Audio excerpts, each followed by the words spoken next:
ನಮಸ್ಕಾರ ಎಲ್ಲರಿಗೂ. ಕಥಾಲೋಕ ಕಥೆಗಳ ಸಂಗ್ರಹ. ನೀವು ನಮ್ಮ ಚಾನಲಿಗೆ ಹೊಸಬರಾಗಿದ್ದರೆ ಸಬ್ಸ್ಕ್ರೈಬ್ ಮಾಡಿ, ನಮ್ಮ ಕಥೆಗಳ ಪಯಣದಲ್ಲಿ ಪಾಲ್ಗೊಳ್ಳಿ. ಬನ್ನಿ ಇಂದಿನ ಕಥೆಯನ್ನು ಪ್ರಾರಂಭಿಸೋಣ. ನನ್ನವನಿ 32. ಕೋಣೆಯೊಳಗೆ ಬಂದ ಅವನಿ ತನ್ನ ಸೀರೆಯನ್ನು ಸರಿಪಡಿಸಿಕೊಂಡಳು. ಉಸಿರಾಟವನ್ನು ಸಹಜ ಸ್ಥಿತಿಗೆ ತಂದುಕೊಂಡು ಕೊನೆಗೆ ತಲೆ ಎತ್ತಿ ನೋಡಿದಳು. ಅವಳನ್ನು ನೋಡಿದ ಆದಿತ್ಯ ಅವಳ ಬಳಿ ಬಂದ. ತೀರಾ ಹತ್ತಿರವಲ್ಲದಿದ್ದರೂ ಅವಳಿಗೂ ಅವನಿಗೂ ನಡುವಿದ್ದ ಅಂತರ ಕಡಿಮೆಯಾಗುತ್ತಿರುವುದು ಅವಳಿಗೆ ಸ್ಪಷ್ಟವಾಗಿ ತಿಳಿಯುತ್ತಿತ್ತು. ಅವಳ ಕೈ ಹಿಡಿದು ಕರೆದುಕೊಂಡು ಬಂದು ಮಂಚದ ಮೇಲೆ ಕುಳ್ಳಿರಿಸಿ ತಾನೂ ಕೂಡ ಅವಳ ಪಕ್ಕದಲ್ಲಿ ತೀರಾ ಹತ್ತಿರವಾಗಿ ಕುಳಿತ. ಅವಳ ಮುಖದ ಹತ್ತಿರ ತನ್ನ ಮುಖವನ್ನು ಇನ್ನಷ್ಟು ಕೊಂಡೊಯ್ದ. ಅವನ ಬೆಚ್ಚನೆಯ ಉಸಿರು ಅವಳ ಕೆನ್ನೆಗಳಿಗೆ ತಗುಲುತ್ತಿತ್ತು. ಅವಳು ಕಣ್ಣುಗಳನ್ನು ಗಟ್ಟಿಯಾಗಿ ಮುಚ್ಚಿಕೊಂಡಳು. ಅವನಿ, ಯಾಕೆ ಕಣ್ಣು ಮುಚ್ಕೊಂಡಿದೀಯಾ? ಇಲ್ಲಿ ನಾನು ನೋಡು. ಅವನ ಧ್ವನಿ ಈಗ ಪಿಸುಮಾತಿಗಿಂತಲೂ ಮೆಲ್ಲಗಿತ್ತು. ಅವಳು ತಲೆ ಅಡ್ಡಲಾಗಿ ಅಲ್ಲಾಡಿಸಿದಳು. ಆದಿತ್ಯ ತನ್ನ ಒಂದು ಕೈಯನ್ನು ಅವಳ ಸೊಂಟದ ಹತ್ತಿರಕ್ಕೆ ಕೊಂಡೊಯ್ದು ಮಂಚದ ಮೇಲೆ ಆಸರೆಗಾಗಿ ಊರಿದ. ಈಗ ಅವಳು ಪೂರ್ತಿಯಾಗಿ ಅವನ ಬಾಹುಬಂಧನದ ನಡುವೆ ಸಿಲುಕಿದ್ದಳು. ತಪ್ಪಿಸಿಕೊಳ್ಳಲು ದಾರಿಯೇ ಇರಲಿಲ್ಲ. ಯಾವಾಗಲೂ ಅಷ್ಟೊಂದು ಗತ್ನಿಂದ ಇರ್ತೀಯಲ್ಲ, ಇಲ್ಲಿ ಯಾಕಿಷ್ಟು ನಡುಗ್ತಿದೀಯಾ? ನನ್ನ ನೋಡೋಕೆ ಅಷ್ಟೊಂದು ಭಯನಾ ಎಂದು ಕೇಳುತ್ತಾ ಅವಳ ಕೆನ್ನೆಯ ಮೇಲೆ ಹರಡಿದ್ದ ಕೂದಲಿನ ಎಳೆಯನ್ನು ತನ್ನ ಬೆರಳಿನಿಂದ ಮೆಲ್ಲಗೆ ಕಿವಿಯ ಹಿಂದೆ ಸರಿಸಿದ. ಅವನ ಬೆರಳುಗಳ ಸ್ಪರ್ಶ ಅವಳ ಕಿವಿಯ ಹತ್ತಿರ ತಗುಲುತ್ತಿದ್ದಂತೆ ಅವನಿ ಕಂಪಿಸಿದಳು. ಅವಳ ಹಣೆಯ ಮೇಲೆ ಬೆವರಿನ ಹನಿಗಳು ಈಗ ಸ್ಪಷ್ಟವಾಗಿ ಮೂಡಿದ್ದವು. ಆದಿತ್ಯ ಇಷ್ಟಕ್ಕೆ ನಿಲ್ಲಿಸಲಿಲ್ಲ. ಅವಳ ಕಿವಿಯ ಹತ್ತಿರವೇ ಹೋಗಿ, ನೋಡು ಎಷ್ಟು ಬೆವರ್ತಿದ್ಯಾ ಅಂತ. ನಿನ್ನ ಈ ಹಠಮಾರಿ ಸ್ವಭಾವ ಈ ಬೆವರಿನಲ್ಲಿ ಕರಗೋಗುತ್ತೆ ಅನ್ಸುತ್ತೆ ಎಂದು ಪಿಸುಗುಟ್ಟುತ್ತಾ ಅವಳ ಕುತ್ತಿಗೆಯ ಬಳಿ ದೀರ್ಘವಾಗಿ ಉಸಿರು ಬಿಟ್ಟ. ಅವಳು ಅಕ್ಷರಶಃ ಶರಣಾಗಿದ್ದಳು. ಎದೆಯ ಬಡಿತದ ಸದ್ದು ಅವಳಿಗೇ ಕೇಳಿಸುವಷ್ಟು ಜೋರಾಗಿತ್ತು. ಪ್ಲೀಸ್ ಆದಿತ್ಯ, ಬಿಡಿ. ಅವಳ ಧ್ವನಿ ನಡುಗುತ್ತಿತ್ತು. ಆದಿತ್ಯ ಅವಳ ಆ ಅಸಹಾಯಕತೆಯನ್ನು ನೋಡಿ ಒಳಗೆ ಮಂದಸ್ಮಿತನಾದ. ಅವಳ ಈ ನಡುಕ, ಈ ಸಂಕೋಚ ಅವನಿಗೆ ಅವಳ ಮೇಲಿನ ಪ್ರೀತಿಯನ್ನು ಇನ್ನಷ್ಟು ಹೆಚ್ಚಿಸಿತ್ತು. ಅವಳು ಇನ್ನೇನು ಅತ್ತು ಬಿಡುತ್ತಾಳೆ ಎನ್ನುವಷ್ಟು ಗಾಬರಿಯಾದಾಗ ಆದಿತ್ಯ ಮೆಲ್ಲಗೆ ಅವಳಿಂದ ದೂರ ಸರಿದು ಮುಗುಳ್ನಕ್ಕ. ನಿನ್ನನ್ನು ಕಾಡ್ಸೋದು ಅಂದರೆ ನಂಗೆ ಇಷ್ಟ ಮಾರೈತಿ, ಆದರೆ ನೀನು ಇಷ್ಟೊಂದು ಹೆದರ್ತೀಯ ಅಂತ ಅಂದ್ಕೊಂಡಿರಲಿಲ್ಲ ಎನ್ನುತ್ತಾ ತನ್ನ ಕೈಯಿಂದಲೇ ಅವಳ ಹಣೆಯ ಮೇಲಿದ್ದ ಬೆವರಿನ ಹನಿಯನ್ನು ಒರೆಸಿದ. ಅವನಿ ಕಣ್ಣು ಬಿಟ್ಟು ಅವನನ್ನು ದಹಿಸುವಂತೆ ನೋಡಿದಳು. ಆದರೆ ಆ ನೋಟದಲ್ಲೂ ಈಗ ಸಿಟ್ಟಿಗಿಂತ ಹೆಚ್ಚಾಗಿ ಒಂದು ರೀತಿಯ ಸಂಕೋಚವಿತ್ತು. ಉಸಿರನ್ನು ಸಹಜ ಸ್ಥಿತಿಗೆ ತಂದುಕೊಳ್ಳಲು ಪ್ರಯತ್ನಿಸುತ್ತಾ, ನೀವು ತುಂಬ ಕೆಟ್ಟವರು ಆದಿತ್ಯ ಎಂದು ಗೊಣಗಿದಳು. ಆದಿತ್ಯ ನಗುತ್ತಾ ಅವಳ ಕೈಯನ್ನು ಪ್ರೀತಿಯಿಂದ ತನ್ನ ಕೈಯೊಳಗೆ ತೆಗೆದುಕೊಂಡ. ಕೆಟ್ಟವನಲ್ಲ ಅವನಿ, ನಿನ್ನ ಈ ಇನ್ನೊಂದು ಮುಖ ನೋಡೋಕೆ ನಾನು ಕಾಯ್ತಿದ್ದೆ ಅಷ್ಟೆ ಎನ್ನುತ್ತಾ ಅವಳ ಹಸ್ತಕ್ಕೆ ಮೆಲ್ಲಗೆ ಮುತ್ತಿಟ್ಟ. ಸುಮ್ಮನೆ ತಮಾಷೆ ಮಾಡಿದೆ, ಅದೆಲ್ಲ ಬಿಡು. ಹೇಳು, ಈಗ ನಿಂಗೆ ಆರಾಮ್ ಅನಿಸ್ತಿದ್ಯಾ? ಅವಳು ತಮ್ಮ ಒಂದಾದ ಕೈಗಳನ್ನು ಒಮ್ಮೆ ನೋಡಿ ನಂತರ ಅವನ ಕಣ್ಣುಗಳನ್ನು ದಿಟ್ಟಿಸಿದಳು. ಹೇಗನ್ನಿಸ್ತಿದೆ ನಿಂಗೆ? ಇವತ್ತು ಅವರೆಲ್ಲ ನಿನ್ನ ತುಂಬ ಕಾಡಿದ್ರು ಅಂತ ನಿಂಗೆ ಅನಿಸ್ತಿದೆ ಅಲ್ವಾ ಕೇಳಿದ ಮೆಲ್ಲಗೆ. ಅವಳು ದೀರ್ಘವಾಗಿ ಉಸಿರು ಬಿಟ್ಟಳು. ಪರವಾಗಿಲ್ಲ, ಮದುವೆಯಲ್ಲಿ ಇದೆಲ್ಲ ನಡೆಯುತ್ತೆ ಅಂತ ನನಗೂ ಗೊತ್ತು. ನನಗೇನು ಇದು ಪೂರ್ತಿ ಹೊಸದಲ್ಲ. ಆದರೆ ನಿಮ್ಮ ಊರವ್ರು ಇದ್ದಾರಲ್ಲ, ತುಂಬ ಫಿಲ್ಮಿ ಇದ್ದಾರೆ. ಎಲ್ಲದಕ್ಕೂ ಓವರ್ ಮಾಡೋದು, ಪ್ರತಿಯೊಂದಕ್ಕೂ ಕಮೆಂಟ್ಸ್ ಬೇಕು, ಜನ ಬೇಕು, ಒಂದು ದೊಡ್ಡ ಸದ್ದು ಬೇಕು ಎಂದಳು. ಅವನು ಅದನ್ನು ಕೇಳಿ ನಕ್ಕ. ಹೌದು, ಅವರೆಲ್ಲ ಹಾಗೇನೆ. ನೋಡು ಅವನಿ, ಇಲ್ಲಿಯವ್ರ ಜೀವನ ಕ್ರಮನೇ ಹಾಗೆ. ಇಲ್ಲಿ ಜನರಿಗೆ ಸಂಭ್ರಮಿಸೋಕೆ 10 ಕಾರಣಗಳಿರಲ್ಲ. ಪ್ರತಿಯೊಬ್ಬರಿಗೂ ತಮ್ಮದೇ ಆದ ಸಂಕಷ್ಟಗಳು, ಟೆನ್ಷನ್ ಇರುತ್ತೆ. ಆದರೆ ಯಾವುದಾದ್ರೂ ಶುಭ ಕಾರ್ಯ ನಡೆದಾಗ, ಅದರಲ್ಲೂ ಮದುವೆ ಅಂದರೆ 3-4 ದಿನ ಅವ್ರು ಎಲ್ಲನೂ ಮರ್ತು ಬಿಡ್ತಾರೆ. ಎಲ್ಲರೂ ಸೇರಿ ಸಂಭ್ರಮಿಸ್ತಾರೆ, ಕಾಲೆಳಿತಾರೆ, ನಗ್ತಾರೆ, ಕೆಲವೊಮ್ಮೆ ಎಲ್ಲೇ ಮೀರ್ತಾರೆ ಕೂಡ. ನಾನು ಇವರೆಲ್ಲರೂ ಪರ್ಫೆಕ್ಟ್ ಅಂತ ಹೇಳ್ತಾ ಇಲ್ಲ, ಅಥವಾ ನಮ್ಮ ಎಲ್ಲ ಕಷ್ಟದಲ್ಲೂ ಇವ್ರ ಜೊತೆಗಿರ್ತಾರೆ ಅಂತಲೂ ಭರವಸೆ ಕೊಡೋಲ್ಲ. ಒಳ್ಳೆಯವರು ಕೆಟ್ಟವರು ಎಲ್ಲರೂ ಇದ್ದಾರೆ. ಆದರೆ ಮದುವೆ ಅಂತ ಬಂದಾಗ ಇವ್ರ ಮನಸಾರೆ ಬೆರೀತಾರೆ. ಇಲ್ಲಿನ ರೀತಿ ಅದು. ಅವಳು ಮೌನವಾಗಿ ಆಲಿಸಿದಳು. ನಿಂಗೆ ಸ್ವಲ್ಪ ಸಮಯ ಬೇಕಾಗಬಹುದು. ಕೆಲವು ದಿನಗಳ ನಂತರ ನೀನು ಅವರನ್ನು ಅರ್ಥ ಮಾಡ್ಕೊಳ್ಳೋಕೆ ಶುರು ಮಾಡ್ತೀಯ. ಬಹುಶಃ ನಿಂದೇ ಶೈಲಿಯಲ್ಲಿ ಇದೆಲ್ಲಾನು ಎಂಜಾಯ್ ಕೂಡ ಮಾಡಬಹುದು ಎಂದ. ಅವಳು ನಿಧಾನವಾಗಿ ತಲೆಯಾಡಿಸಿದಳು. ನಾನು ಅವ್ರನ್ನ ಕೀಳಾಗಿ ಕಾಣ್ತಿಲ್ಲ, ಆದರೆ ನಂಗೆ ಅಷ್ಟು ಬೇಗ ಎಲ್ಲರ ಜೊತೆ ಬೆರೆಯೋಕ್ಕಾಗಲ್ಲ. ದೊಡ್ಡ ಡ್ರಾಮಾ ಕಂಪ್ನಿಯವರು ಇವರೆಲ್ಲ ಎಂದು ಗೊಣಗಿಕೊಂಡಳು. ಅವನೇನೂ ಉತ್ತರಿಸಲಿಲ್ಲ, ಸುಮ್ಮನೆ ನಕ್ಕ. ಅವಳ ಕೈಗಳನ್ನೇ ದಿಟ್ಟಿಸುತ್ತಿದ್ದ. ಏನು ನೋಡ್ತಾ ಇದ್ದೀರಾ ಆದಿತ್ಯ? ಅವಳ ದನಿಯಲ್ಲಿ ಒಂದು ರೀತಿಯ ಕುತೂಹಲವಿತ್ತು. ಆದಿತ್ಯ ಅವಳ ಕಣ್ಣುಗಳನ್ನು ಒಮ್ಮೆ ನೋಡಿ ಮತ್ತೆ ಕೈಗಳತ್ತ ದೃಷ್ಟಿ ಹರಿಸಿದ. ಏನಿಲ್ಲ, ಸುಮ್ಮನೆ ಹೀಗೆ ನೋಡ್ತಾ ಇದ್ದೆ ಎಂದ ಸಹಜವಾಗಿ. ಅವನಿ ಸ್ವಲ್ಪ ಹೊತ್ತು ಸುಮ್ಮನಿದ್ದು ನಂತರ ಅರ್ಧ ಸಂಕೋಚ ಇನ್ನರ್ಧ ನಾಚಿಕೆಯಿಂದಲೇ ಮಾತು ಶುರು ಮಾಡಿದಳು. ಅದು ಮೆಹಂದಿಲಿ ನಿಮ್ಮ ಹೆಸರನ್ನು ಬರೆದಿರ್ತಾರಂತೆ, ಅದನ್ನು ನೀವು ಹುಡುಕ್ಬೇಕಂತೆ. ಹುಡುಕಿದ್ರೆ ನೀವು ತುಂಬ ಪ್ರೀತಿ ಮಾಡ್ತೀರಾ ಅಂತ ಏನೋ ಹೇಳ್ತಾರೆ ಎನ್ನುತ್ತಾ ತನ್ನ ಕೆಂಪಾದ ಹಸ್ತಗಳನ್ನು ಅವನೆದುರು ಚಾಚಿದಳು. ಆದಿತ್ಯ ಹುಬ್ಬೇರಿಸಿದ. ಓಹೋ, ಇದನ್ನೆಲ್ಲ ನಂಗೋಸ್ಕರ ನೀನೇ ಪ್ಲ್ಯಾನ್ ಮಾಡಿ ಹಾಕ್ಸ್ಕೊಂಡಿದ್ಯಾ ಅನ್ಸುತ್ತೆ ಎಂದು ರೇಗಿಸಿದ. ಅವನಿ ತಕ್ಷಣ ಮುಖ ತಿರುಗಿಸಿ, ಅಯ್ಯೋ ನನಗೇನಿಷ್ಟ ಇರಲಿಲ್ಲ, ಆ ಮೆಹಂದಿ ಹಚ್ಚೋ ಹುಡುಗಿ ಕೇಳಲೇ ಇಲ್ಲ, ಅವಳೇ ಒತ್ತಾಯ ಮಾಡಿ ಹಾಕ್ಸಿದ್ದು. ನನಗಂತೂ ಇದೆಲ್ಲ ತುಂಬ ಸಿಲ್ಲಿ ಅನಿಸುತ್ತೆ, ಇದರಲ್ಲಿ ಏನಿದೆ ಅಂತ ತನ್ನ ಮೊಂಡುತನ ತೋರಿಸಿದಳು. ಆದಿತ್ಯ ಅವಳ ಹಸ್ತವನ್ನು ತನ್ನ ಕೈಯೊಳಗೆ ಬಿಗಿಯಾಗಿ ಹಿಡಿದುಕೊಂಡ. ಅವಳ ಕೈ ಸಣ್ಣದಾಗಿ ನಡುಗಿತು. ಅವನು ಆ ಡಿಸೈನ್ ನಡುವೆ ಕಣ್ಣಾಡಿಸಿ ಒಂದು ಕಡೆ ಬೆರಳು ಸವರುತ್ತಾ, ಇಲ್ಲಿದೆ ನೋಡು ಎಂದಷ್ಟೇ ಹೇಳಿದ. ಆ ಅಕ್ಷರವನ್ನು ಹುಡುಕಿದ ಅವನ ಕಣ್ಣುಗಳಲ್ಲಿ ಒಂದು ರೀತಿಯ ಗೆಲುವಿನ ನಗೆ ಇತ್ತು. ಅವಳ ತುಟಿಗಳಲ್ಲಿ ಅರಿವಿಲ್ಲದೆಯೇ ಒಂದು ಸಣ್ಣ ನಗು ಅರಳಿತು. ಆದಿತ್ಯ ಅವಳ ಮುಖವನ್ನು ದಿಟ್ಟಿಸಿದ. ಅವನ ಮನಸ್ಸಿನೊಳಗೆ, ಅಬ್ಬಾ ಎಂಥ ಬಿಗುಮಾನ ನಿಂದು ಅವನಿ, ಇಷ್ಟ ಇರೋ ವಿಷಯನ ನೇರವಾಗಿ ಹೇಳೋಕ್ಕಾಗಲ್ಲ, ಎಷ್ಟೇ ಆದರೂ ನಿನ್ನ ಈ ಹಠಮಾರಿ ಸ್ವಭಾವ ಮಾತ್ರ ಬದಲಾಗಲ್ಲ ಅಲ್ವಾ ಎಂದು ಅಂದುಕೊಂಡು ನಕ್ಕ.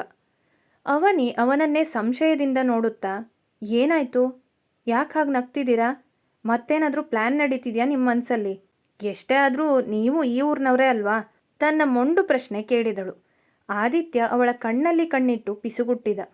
ಅವನಿ, ಈಗ ನೀನು ಈ ಊರಿನವಳೆ, ಮೆಹಂದಿಲ್ ನೀನು ಬೇಡ ಅಂದರೂ ನನ್ನ ಹೆಸರು ಬಂದಿದೆ ಅಲ್ವಾ, ಮೆಹಂದಿ ನಾಳೆ ಅಳಿಸೋಗುತ್ತೆ, ಆದರೆ ನಿನ್ನ ಜೀವನದಲ್ಲಿ ಸೇರ್ಕೊಂಡಿರೋ ನನ್ನ ಹೆಸರನ್ನು ಅಳಿಸೋಕೆ ನಿನ್ನ ಹಠಕ್ಕೂ ಸಾಧ್ಯ ಇಲ್ಲ ಎಂದವನು ಅವಳ ಕೈ ಬಿಡದೆ ಅತೀವವಾದ ಒಲವಿನಿಂದ ಅವಳನ್ನೇ ದಿಟ್ಟಿಸಿ ನೋಡುತ್ತಾ ಕುಳಿತ.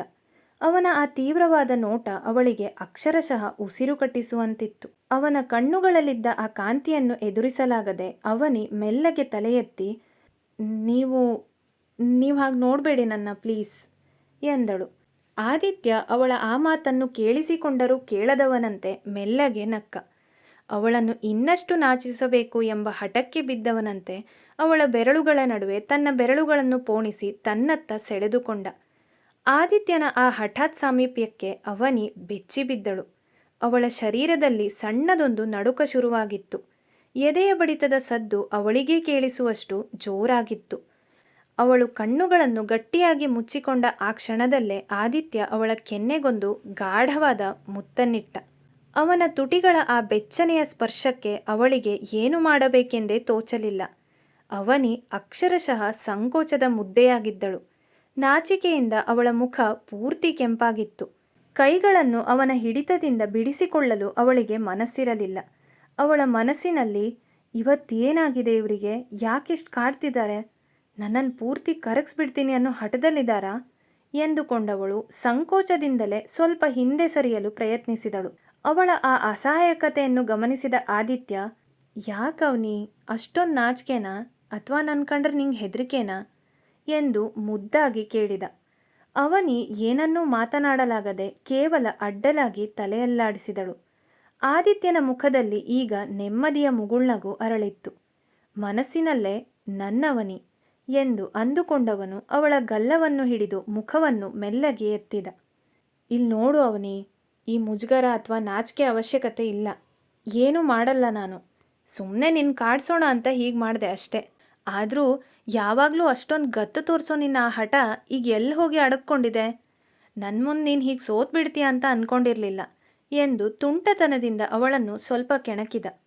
ಆದಿತ್ಯನ ಆ ಮಾತಿಗೆ ಅವಳು ಒಂದು ಕ್ಷಣ ಹುಸಿಕೋಪದಿಂದ ಅವನನ್ನು ನೋಡಿದಳು.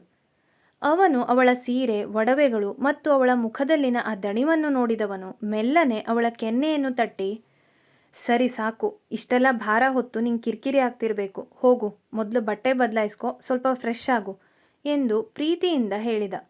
ಅವನ ಮಾತು ಕೇಳಿ ಅವಳಿಗೆ ಒಂದು ದೊಡ್ಡ ಭಾರ ಇಳಿದಂತಾಯಿತು. ಹೌದು, ತುಂಬ ಇರಿಟೇಟಿಂಗ್ ಆಗಿದೆ ಇದೆಲ್ಲ ಎಂದು ಕನ್ನಡಿಯ ಮುಂದೆ ಹೋಗಿ ನಿಂತಳು. ಕನ್ನಡಿಯ ಮುಂದೆ ನಿಂತ ಅವನಿ ತನ್ನ ಕೂದಲಿನ ಪಿನ್ನುಗಳನ್ನು ತೆಗೆಯಲು ಶುರು ಮಾಡಿದಳು. ಒಂದೊಂದೇ ಪಿನ್ನುಗಳನ್ನು ತೆಗೆದಂತೆ ಜಡೆ ಮತ್ತಷ್ಟು ಸಿಕ್ಕಾಗತೊಡಗಿತು. 10 ಹೇರ್ ಪಿನ್ಗಳು, ನಡುವೆ ಸಿಕ್ಕಿ ಹಾಕಿಕೊಂಡಿದ್ದ ಮಲ್ಲಿಗೆ ಹೂವುಗಳು ಮತ್ತು ಭಾರವಾದ ಜಡೆಬಿಲ್ಲೆ. ಅವಳು ಎಷ್ಟೇ ಪ್ರಯತ್ನಿಸಿದರೂ ಒಂದು ಪಿನ್ ತೆಗೆದರೆ ಇನ್ನೊಂದು ಸಿಕ್ಕಿ ಹಾಕಿಕೊಳ್ಳುತ್ತಿತ್ತು. ಆದಿತ್ಯ ಅವಳ ಹಿಂದಕ್ಕೆ ಬಂದು ನಿಂತ. ಕನ್ನಡಿಯ ಮೂಲಕ ಅವಳ ಕಣ್ಣುಗಳನ್ನು ನೋಡುತ್ತಾ ಮೆಲ್ಲಗೆ ಕೇಳಿದ, ನಾನ್ ಸಹಾಯ ಮಾಡ್ಲಾ? ಆದಿತ್ಯನಿಗೆ ತನ್ನ ಅಸಹಾಯಕತೆ ಕಾಣಬಾರದು ಎಂಬ ಹಠ ಅವಳದ್ದು. ಬೇಡ ಬೇಡ, ನಾನು ಮ್ಯಾನೇಜ್ ಮಾಡ್ತೀನಿ, ನಂಗೆ ಸಹಾಯದ ಅವಶ್ಯಕತೆ ಇಲ್ಲ ಎಂದು ತುಸು ಗರ್ವದಿಂದಲೇ ಉತ್ತರಿಸಿದಳು. ಆದಿತ್ಯ ಏನೂ ಮಾತನಾಡದೆ ಸುಮ್ಮನೆ ನಕ್ಕು ಮತ್ತೆ ಹೋಗಿ ಮಂಚದ ಮೇಲೆ ಆರಾಮವಾಗಿ ಕುಳಿತುಕೊಂಡು ಅವಳ ಹೆಣಗಾಟವನ್ನೇ ದಿಟ್ಟಿಸತೊಡಗಿದ. 5 ನಿಮಿಷ ಕಳೆದರೂ ಅವನಿಯಿಂದ ಒಂದೇ ಒಂದು ಪಿನ್ ಕಳಚಲು ಸಾಧ್ಯವಾಗಲಿಲ್ಲ. ನೋವಿನಿಂದ ಅವಳ ಮುಖ ಸಣ್ಣದಾಗಿ ಸುಕ್ಕುಗಟ್ಟಿತ್ತು. ಆದಿತ್ಯ ಮಂಚದ ಮೇಲೆ ಆರಾಮವಾಗಿ ಕುಳಿತು ಕನ್ನಡಿಯ ಮೂಲಕ ಅವಳ ಒದ್ದಾಟವನ್ನು ಗಮನಿಸುತ್ತಿದ್ದ. ಅವನ ಮುಖದಲ್ಲಿ ಆ ಸುಂದರವಾದ ತುಂಟನಗು ಹಾಗೆಯೇ ಇತ್ತು. ಒಂದು ಹಂತದಲ್ಲಿ ಅವಳ ಅಸಹನೆ ಮಿತಿಮೀರಿದಾಗ ಕನ್ನಡಿಯಲ್ಲಿದ್ದ ಅವನ ಪ್ರತಿಬಿಂಬವನ್ನು ನೋಡಿ ಸಿಟ್ಟಿನಿಂದಲೇ ಕೇಳಿದಳು, ಯಾಕೆ ಹಾಗೆ ನೋಡ್ತಿದ್ದೀರಾ? ಏನಾದರೂ ಸಂಚು ಹೂಡ್ತಿದ್ದೀರಾ ಮನಸ್ಸಲ್ಲಿ? ಆದಿತ್ಯ ಹುಬ್ಬೇರಿಸಿದ. ನೋಡೋದಕ್ಕೂ ಪರ್ಮಿಷನ್ ಬೇಕಾ? ನನ್ನ ಹೆಂಡತಿ ಸುಂದರವಾಗಿ ಕಾಣ್ತಿದ್ದಾಳೆ, ನೋಡ್ತಿದ್ದೀನಿ ಅಷ್ಟೇ. ಅದರಲ್ಲಿ ಸಂಚೇನಿದೆ? ಸೆಲ್ಫ್ ಮ್ಯಾನೇಜ್ಮೆಂಟ್ ಮಾಡೋದನ್ನು ನಾವು ಕಲ್ತ್ಕೊಳ್ಳೋಣ ಅಂತ ನೋಡ್ತಿದ್ದೆ ಎಂದ. ನೋಡಿ, ಸುಮ್ಮನೆ ಇರಿ, ಉಲ್ಟಾ ಮಾತಾಡಬೇಡಿ ಎಂದು ಮತ್ತೆ ಕೂದಲು ಸರಿ ಮಾಡಲು ಹೋದಳು. ಜಡೆ ಮತ್ತಷ್ಟು ಸಿಕ್ಕು ಆಯಿತು. ಕೈಗಳು ಸುಸ್ತಾಗಿದ್ದವು. ಕಿರಿಕಿರಿ ಉತ್ತುಂಗಕ್ಕೇರಿತ್ತು. ಸುಮಾರು 5 ನಿಮಿಷಗಳ ಹೋರಾಟದ ನಂತರ ಸೋತವಳಂತೆ ಅವನ ಕಡೆಗೆ ತಿರುಗಿ ಮುಖ ಸಣ್ಣಗೆ ಮಾಡಿಕೊಂಡು ಕೇಳಿದಳು, ಓಕೆ, ನೀವೇ ಬಂದು ಸ್ವಲ್ಪ ಸಹಾಯ ಮಾಡಿ, ಇದು ನಂಗೆ ಆಗ್ತಿಲ್ಲ ಎಂದಳು. ಧ್ವನಿ ಪೂರ್ತಿ ಇಳಿದಿತ್ತು. ಆದಿತ್ಯ ನಗುತ್ತಾ ಎದ್ದು ಬಂದ. ಅವಳ ಹಿಂದೆ ನಿಂತು ಬಹಳ ಜಾಗರೂಕತೆಯಿಂದ ಪಿನ್ನುಗಳನ್ನು ತೆಗೆಯಲು ಶುರು ಮಾಡಿದ. ಅವನಿ, ಇದು ಅಲಂಕಾರ ಅಲ್ಲ, ಇದೊಂದು ಶಿಕ್ಷೆ. ಇಷ್ಟೊಂದು ಪಿನ್ಗಳನ್ನು ಹೇಗೆ ಚುಚ್ಚಿಸ್ಕೊಂಡಿದ್ಯೋ ಏನೋ ಎನ್ನುತ್ತಾ ಒಂದೊಂದೇ ಪಿನ್ನುಗಳನ್ನು ಬಿಡಿಸಿದ. ಅವಳಿಗೆ ಅವನ ಮಾತು ಕೇಳಿ ನಗು ಬಂದಿತ್ತು. ಅವನು ಕೂಡ ಸ್ವಲ್ಪ ಸಮಯ ತೆಗೆದುಕೊಂಡು ಕಗ್ಗಂಟಾದ ಕೂದಲು ಬಿಡಿಸಿದ. ಕೊನೆಗೂ ಎಲ್ಲ ಒಡವೆ ಮತ್ತು ಪಿನ್ಗಳನ್ನು ತೆಗೆದು ಮುಗಿಸಿದ ಆದಿತ್ಯ ಏನನ್ನಿಸುತ್ತೋ ಏನೋ ಒಮ್ಮೆಲೆ ಅವಳ ಕುತ್ತಿಗೆಯ ಹಿಂಭಾಗಕ್ಕೆ ಗಾಢವಾಗಿ ಮುತ್ತಿಟ್ಟ. ಆ ಸಾಮೀಪ್ಯದಲ್ಲಿ ಅವಳಿಗೂ ಒಂದು ರೀತಿಯ ಸುರಕ್ಷಿತವಾದ ಹಿತ ಎನಿಸಿತು. ಆದರೂ ಸಹಜವಾದ ಸಂಕೋಚದಿಂದ ಅವಳು ಒಂದು ಹೆಜ್ಜೆ ದೂರ ಸರಿದು ನಿಂತಳು. ಏನು ಮಾಡ್ತಿದ್ದೀರಾ ಆದಿತ್ಯ ಎಂದಳು. ಆದಿತ್ಯ ಯಾವುದೇ ತಳಮಳವಿಲ್ಲದೆ ನೇರವಾಗಿ ಅವಳ ಕಣ್ಣುಗಳನ್ನು ನೋಡಿ, ಏನಿಲ್ಲ, ಈ ಕ್ಷಣದಲ್ಲಿ ನಂಗೆ ಹಾಗೆ ಮಾಡಬೇಕು ಅನಿಸ್ತು, ಮಾಡಿದೆ ಅಷ್ಟೆ, ಇದರಲ್ಲಿ ಬೇರೆ ಏನೂ ಇಲ್ಲ ಎಂದ. ಅವನ ಆ ನೇರವಾದ ಮಾತು ಅವಳಿಗೂ ಧೈರ್ಯ ನೀಡಿತು. ಅವಳು ಒಂದಿಷ್ಟು ಹೊತ್ತು ಮೌನವಾಗಿ ನಿಂತು ತನ್ನ ಮನಸ್ಸಿನಲ್ಲಿದ್ದ ಭಾವನೆಗಳನ್ನು ಬಹಳ ಜಾಗರೂಕತೆಯಿಂದ ಪದಗಳಲ್ಲಿ ಪೋಣಿಸಲು ಪ್ರಯತ್ನಿಸಿದಳು. ಆದಿತ್ಯ, ನಂಗೆ ನಿಮ್ಮ ಸ್ಪರ್ಶ ಆಗಲಿ ಅಥವಾ ಈ ಸಾಮೀಪ್ಯ ಆಗಲಿ ಕಷ್ಟ ಅನಿಸ್ತಿಲ್ಲ. ನಿಜ ಹೇಳಬೇಕಂದ್ರೆ ನಿಮ್ಮ ಹತ್ರ ಇರೋದು ನಂಗೆ ಇಷ್ಟನೇ ಆಗ್ತಿದೆ.